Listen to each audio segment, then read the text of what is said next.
Olá pessoal, tudo bem? Eu sou Paloma Andrade, nutricionista esportiva, e é um prazer imenso estar aqui hoje para falar um pouquinho dessa área que eu tanto gosto, tá? Fazer uma leve apresentação aqui para vocês, uma coisa bem breve. Eu sou nutricionista, sou do CRN8, né? Atualmente eu atendo na cidade de Guarapuava, Paraná. Sou graduada pelo Centro Universitário Campo Real, então da turma de 2014 a 2018. Saí da faculdade, já fiz minha primeira pós-graduação em nutrição esportiva e atualmente eu faço uma pós-graduação na Uniguaçu, que é de nutrição esportiva e hipertrofia. Sou proprietária da minha própria clínica, né? Ela fica localizada no centro de Guarapuava e já realizei aí, com 3 anos e pouquinho de atendimento, mais de 3.600 pessoas, né, acabaram passando já pela minha clínica. Então, queria agradecer a oportunidade, né, de estar aqui falando, agradecer à professora Débora pelo convite. E vamos lá, falar um pouquinho desse assunto que nos interessa, né? Então, aqui eu coloquei algumas das minhas últimas certificações, porque essa é uma coisa que eu bato muito na tecla, na questão de atualizações, então você precisa estar atualizado, né? Nutrição, como qualquer outra área, exige conhecimento, e conhecimento a gente vai adquirindo o tempo todo, a ciência não para, a todo momento as coisas estão se atualizando.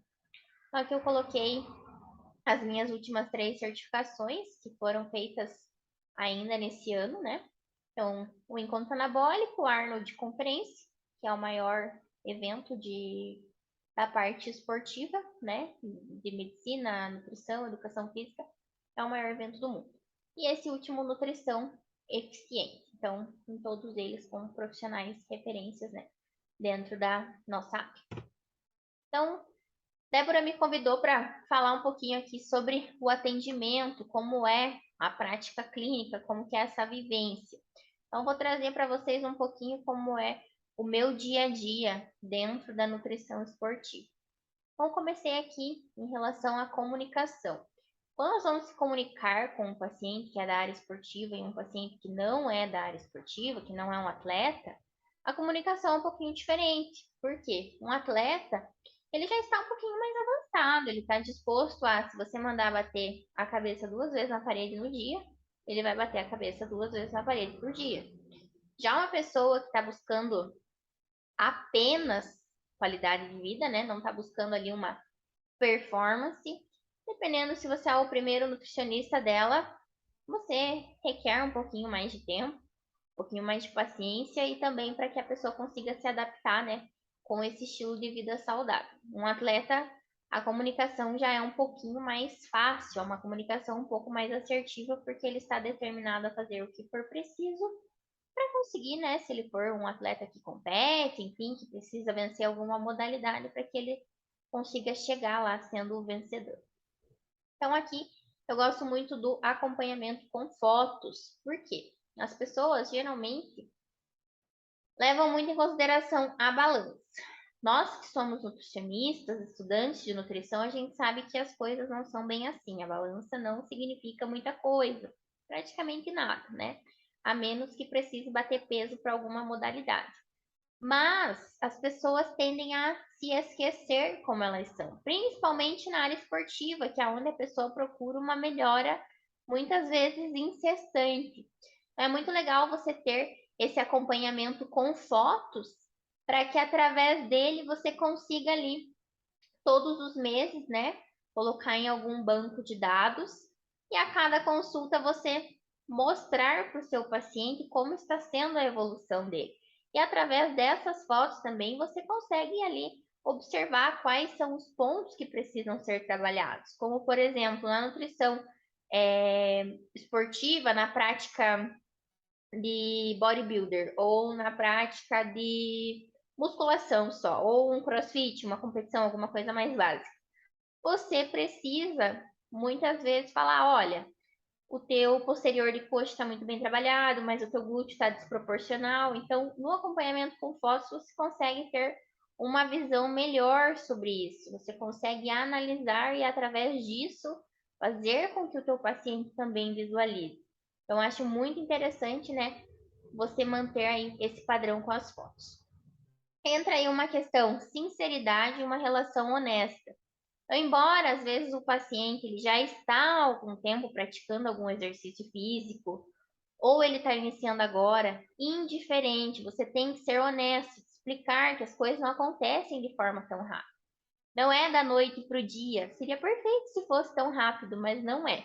Então, você precisa explicar que requer tempo, fazer ali um planejamento com ele, explicar mais ou menos quanto tempo pode demorar. Então, geralmente a pessoa fala, e quanto tempo eu vou emagrecer tantos quilos? Quanto tempo para ganhar tanto de massa muscular?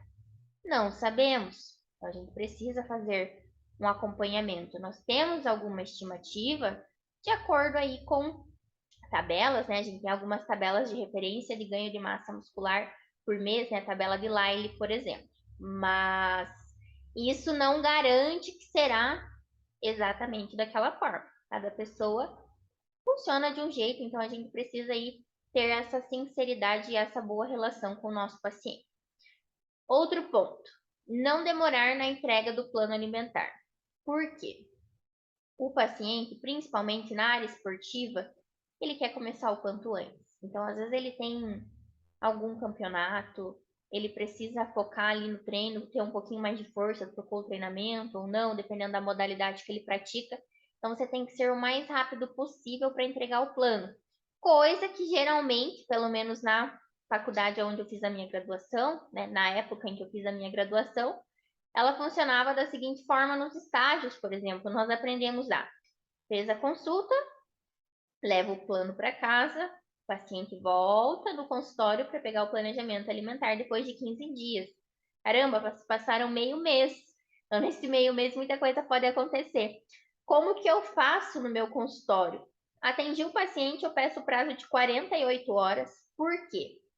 Atualmente, já vejo muitos profissionais e, num futuro não distante, o mais breve possível, também pretendo adotar essa prática para o meu consultório, que é atender o paciente, ele já sai com o plano alimentar. Mas espera aí, não é aquele plano alimentar de gaveta, você não vai pegar um plano alimentar pronto, você vai montar um planejamento alimentar, você vai ter que separar ali 1h30 a 2 horas para você ter de contato com esse paciente, para que assim juntos vocês consigam montar ali. Isso vai facilitar e melhorar a adesão dele, claro que em 100%. Atualmente eu ainda não uso essa forma, por quê? Porque como eu coloquei no começo, eu já atendi mais de 3.600 pessoas. Muitas pessoas ainda continuam comigo em acompanhamento. Então, no decorrer do meu dia, eu atendo de 10, às vezes até 14 pessoas. Então, eu não teria esse tempo para colocar para fazer o planejamento. Então, tem que deixar esse planejamento pro fim de semana ali, que é um momento que eu não atendo, e em algumas manhãs também que eu deixo separado para fazer. Mas é uma opção. Mas caso você queira também deixar para fazer em casa, você pega todas as informações que são pertinentes para que você monte o plano alimentar e seja o mais assertivo possível, tá? Outra coisa, você precisa pensar na experiência do seu paciente como um todo. Então, na minha clínica, desde o café que eu sirvo, a xícara que ele vai beber, o cheiro que ele vai sentir do meu consultório, tudo isso está relacionado, porque você está ali, além dele ser o seu paciente, você está querendo com que ele se sinta acolhido, amado. Então, pensa na experiência do paciente, escuta ele, dá uma escutativa. A gente, da área da nutrição, muitas vezes a gente faz o papel, claro que não tem nada a ver uma coisa com a outra, mas um papel de psicólogo, porque você tem que ficar ali ouvindo, ouvindo, ouvindo, realmente ter ali aquele tempo disposto para ter uma escuta ativa, uma escuta atenciosa e uma escuta carinhosa também, né? Sem julgamento. Então, isso é importantíssimo. Outro ponto, você precisa viver o que você diz. O que você está querendo dizer com isso, Paloma? Você precisa fazer aquilo que você prega. Ou seja, eita, ai, Deu um probleminha aqui, probleminhas técnicos. Você precisa viver aquilo que você prega. O que seria viver aquilo que você prega? Você precisa praticar algum esporte. Eu preciso ser atleta para ser um nutricionista esportivo? De jeito nenhum. Mas você precisa vivenciar. Como que você vai ser um nutricionista até mesmo clínico, enfim, hospitalar, todas as áreas. Como você vai ser um nutricionista se você não se alimenta bem? Se todo fim de semana você tá no boteco caindo de bêbado, você não pratica uma atividade física, acaba que a conta não fecha, né? Essa é uma realidade, é uma coisa que eu gostaria muito que alguém tivesse me dito, porque você é o teu cartão de visita. Então, não cabe a mim dizer se isso é certo ou se isso é errado, mas as pessoas, os nossos pacientes, nos veem dessa forma. Então, eu sei, nós temos os nossos momentos, a gente come coisa errada, a gente bebe ali socialmente, a gente falta um treino, mas na medida do possível, tenta ser uma pessoa mais saudável, tenta ter escolhas melhores, tenta praticar uma atividade física, isso também pela questão da tua saúde, mas assim você se torna mais confiante, tem mais propriedade para falar sobre determinadas coisas. Outra coisa, poder da rede social. Então, o CRN nos permitiu, né, agora no período de pandemia, fazer atendimentos online. Então, esses atendimentos online vieram para facilitar. Porque além de você atender pessoas que moram na sua cidade, você consegue atender pessoas que moram fora também. Só que para isso você precisa estar presente no meio digital. Então, o meio digital hoje é uma coisa que está crescendo muito. Então, a grande maioria dos nutricionistas publicam, né, informações. Então aí entra, posso publicar também? Claro, desde que você tenha ali uma certeza do que você está colocando, né? Tem uma evidência científica por trás daquilo. Você não pode ir lá, leu alguma coisa em uma matéria, pesquisou no Google, ir lá e colocar. Então, isso não pode acontecer. Você tem que ter um artigo e um artigo que seja realmente com uma certa eficácia. Você tem que ver a revista que foi publicado, você tem que levar em consideração a pirâmide de evidências, então tem que ser algo realmente que seja pertinente. Através disso, você consegue repassar a informação para outra pessoa, você consegue fazer uma publicação falando sobre isso. E o que eu quero dizer com isso? Então, isso acaba se tornando muito interessante, porque às vezes a pessoa ela não te conhece, mas ela viu que você fez uma publicação, ela se identificou com aquela publicação e ela te chamou. Então, às vezes você acaba ganhando um paciente nessa questão aí de estar sempre ativo, publicando, ajudando, né? Sem pensar, ah, não vou entregar isso, eu estudei, eu não vou entregar de graça. Nunca é de graça. Então, acaba sendo uma coisa que você ajuda ao próximo e acaba ajudando a si mesmo. Por quê? Nós precisamos pensar que nutrição, nutricionista, não ganha dinheiro, só ganha dinheiro advogado, médico, arquiteto, enfim.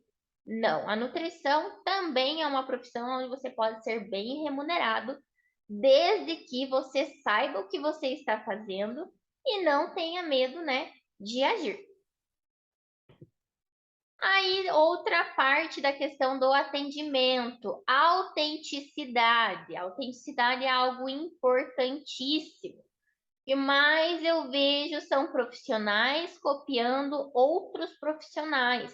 E isso não é legal. Por quê? Mais do mesmo. Então, ninguém é você. Ninguém se expressa da forma como você se expressa. Por exemplo, Débora poderia convidar qualquer outra nutricionista esportiva para vir até aqui conversar com vocês. Mas nenhuma delas seria eu, nenhuma delas iria se comunicar como eu me comunico. Então, nessa questão de troca entre ser você, algumas pessoas se identificam, outras pessoas não se identificam e está tudo bem. Desde que você está seguindo ali níveis de evidência, desde que você esteja bem atualizado, desde que você saiba o que você está passando, tudo certo. Seja você, né? Mas seja você na sua melhor versão, como eu falei. Ah, eu vou ser eu, então eu não vou me alimentar bem, eu não vou não vou pentear o cabelo, não vou fazer isso. Não é bem assim, né? Arrume-se para atender o teu paciente. Receba ele perfumado. Arruma o cantinho que você vai receber ele. Eu não falo isso de coisas luxuosas, coisas caras, não, de forma alguma.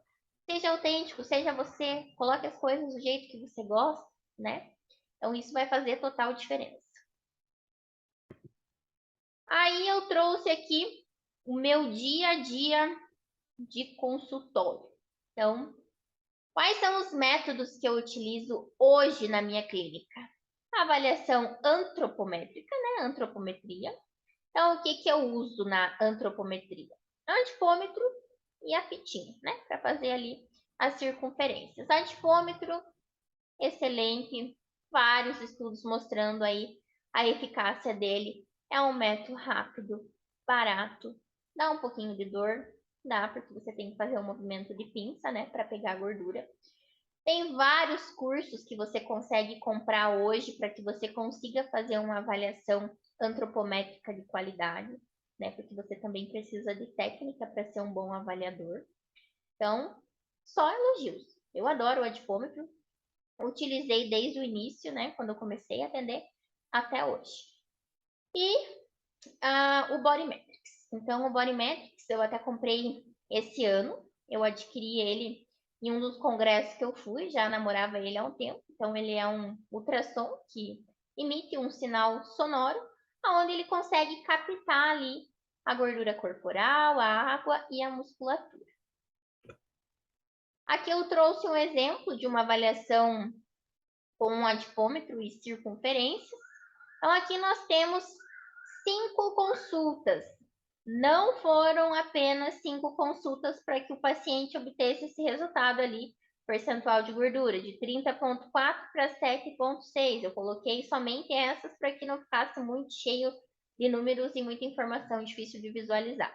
Então, foi aí mais ou menos um ano. Então, esse paciente chegou até o consultório com obesidade, tinha pouca massa muscular, e hoje em dia ele é um atleta de ciclismo, então conseguimos aí mudar totalmente o estilo de vida dele.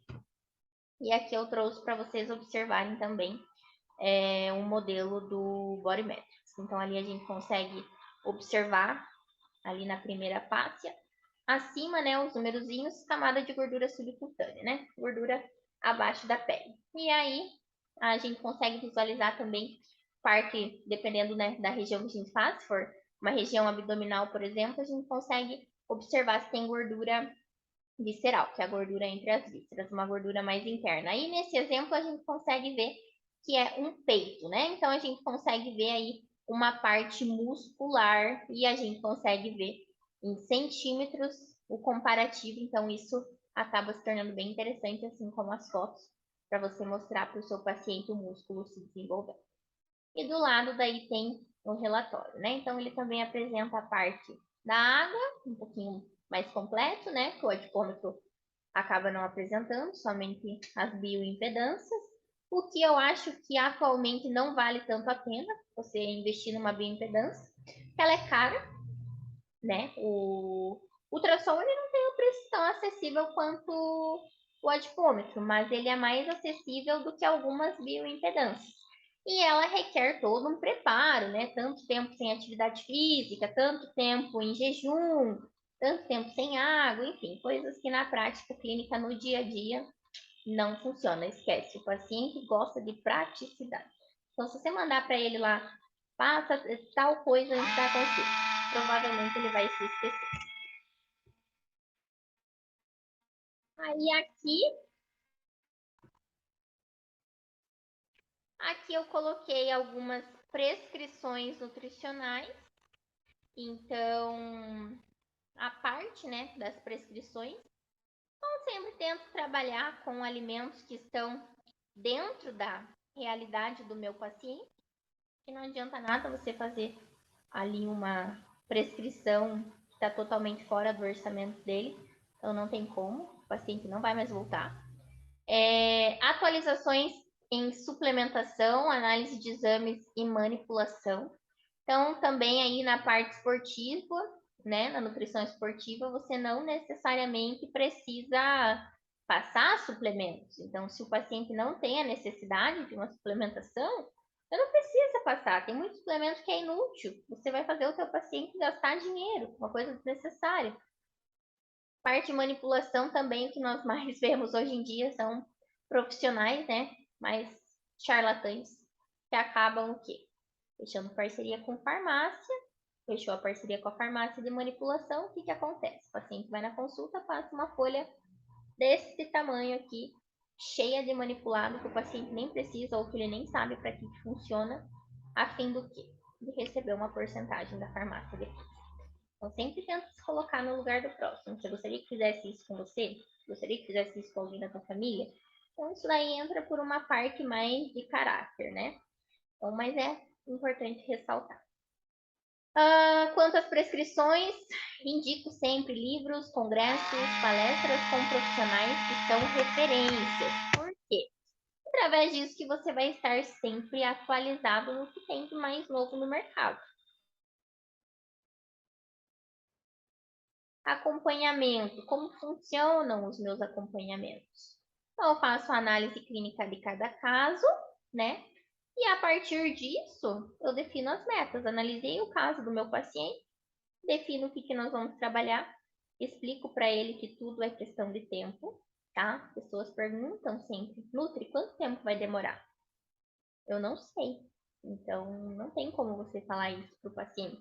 Você consegue fazer uma estimativa, um cálculo para saber o quanto o paciente vai perder de gordura se ele seguir certinho? Consegue. Nós temos a tabela de Lyle para saber o quanto que ele pode ganhar de massa muscular no primeiro, no segundo, no terceiro e no quarto ano de treinamento? Temos também. Mas cada indivíduo é único. Então você precisa também entrar essa parte aí na sinceridade lá com o paciente. Conversar e explicar isso daí.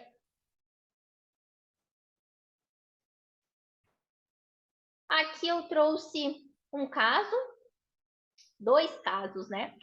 Então, o primeiro caso é do paciente que eu mostrei a antropometria lá no início. Então, o paciente era obeso, tinha bastante gordura visceral.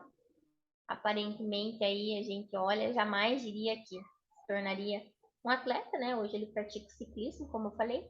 E nós temos o caso de uma outra paciente também, que era obesa, e agora é praticante aí de musculação. E aqui outro caso de uma mulher, né? Uma atleta que eu acompanho, praticante de CrossFit, participa aí de alguns campeonatos. Então, a gente consegue observar, quando ela chegou até mim, ela tinha baixo peso. E aí nós trabalhamos com ganho de massa muscular, para que ela conseguisse se fortalecer, né? Fortalecer a musculatura para que ela conseguisse ser mais resistente durante a prática da atividade física, consequentemente conseguir participar dos campeonatos. E aí está o resultado, né? Estamos em processo ainda, não é o resultado final, mas estamos na luta. E como eu falei, né, gente, tudo isso daí é a questão do tempo. Então, precisa ter paciência. Então, não vou me estender muito. Falei, acho que o mais básico mesmo do dia a dia, como funciona a prática clínica. Seja sempre você mesmo. Procure se atualizar, não fique para trás. Ofereça o que tem de melhor para o teu paciente, você pode ter certeza que ele terá ótimos resultados. E o que precisarem de mim, fico à disposição. Foi um prazer falar aqui com vocês. Um beijo e tchau, tchau.